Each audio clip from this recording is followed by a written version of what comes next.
Boy, prayers for Southern California. It is just devastating. And I'm going to show you the same system we're going to be dealing with as bringing in our rain is part of the reasons why they're getting those hurricane force winds in SoCal.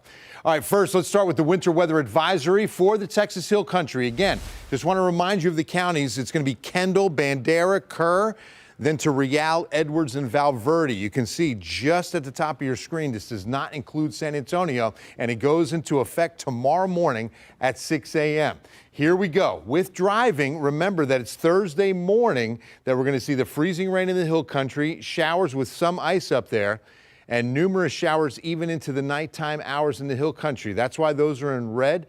And even into Friday morning, there could be some lingering precipitation that causes a headache early Friday in the Hill Country. For most of San Antonio, we're going to be in pretty good shape because it's going to just be a cold rain here in the city. Let's get to the radar, and you can already see it changing over. A lot of these snow showers were coming in this afternoon right over I-10 and I-20. Some of that blue is what's reaching the surface. You see the pink is going to be the freezing rain and the sleet clipping northern Val Verde County, but really not into Del Rio just yet, but a pretty good batch over the mountains of Mexico. And you can see the trend here. It's probably going to be more like Sonora and Rock Springs in the overnight hours before any of this moisture really starts pushing east and into San Antonio by morning.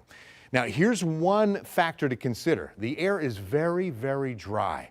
So with a dew point of only 15 here, 12 at Bernie, 10 Rock Springs, what happens is we pick up the elevated precipitation. On its descent, it hits this dry air layer and evaporates, and we never see it at the surface.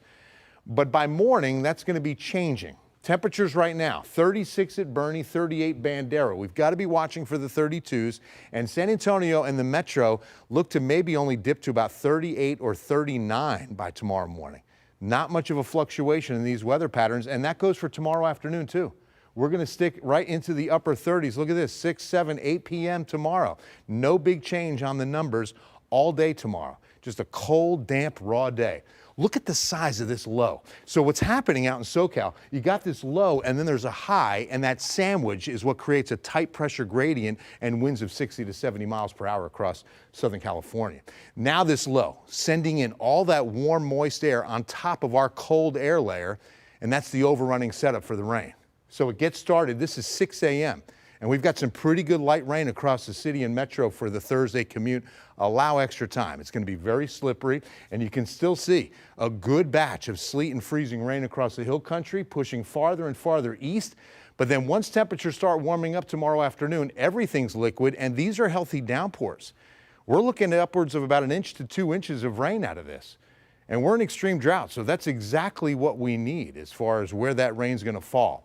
Now, ice accumulation. This is the newest forecast, and you see it's backing off to Kerrville and western Kerr County, Mountain Home, and some spots up to the north of seeing about 1/10 to maybe up to 2/10 of an inch of ice. And remember, it's going to be sleet and freezing rain both contributing to this ice. But what's the difference? What makes sleet? What makes freezing rain?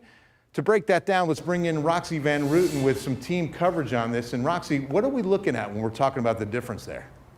Yeah, that's right, Bill. Well, as that storm approaches, it's very important to know the different types of precipitations that form. So let's go ahead and break down into it. So rain, we all know that causes those slick and slippery roads. But when it comes to freezing rain, that's when it gets more dangerous, and that's when it gets a little bit more complicated. So freezing rain is regular rain that freezes as it touches the surface. Now, sleet is also liquid rain that passes through a layer of freezing air. So those water droplets actually freeze into tiny ice particles as they reach the surface. And then snow is actually ice particles that form in the clouds and reach all the way to the surface. But the most dangerous one is going to be freezing rain, because this turns into black ice. So this could cause major accidents on the road. So the best thing to do when it comes to weather like this is stay indoors. But if you do have to head out, make sure to drive slowly, make sure to avoid sudden braking, keep the steering wheel straight, and keep enough space between you and the person in front of you when it comes to this kind of weather. Bill?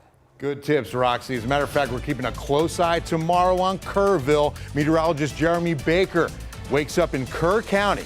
Live coverage begins at 4:30 a.m.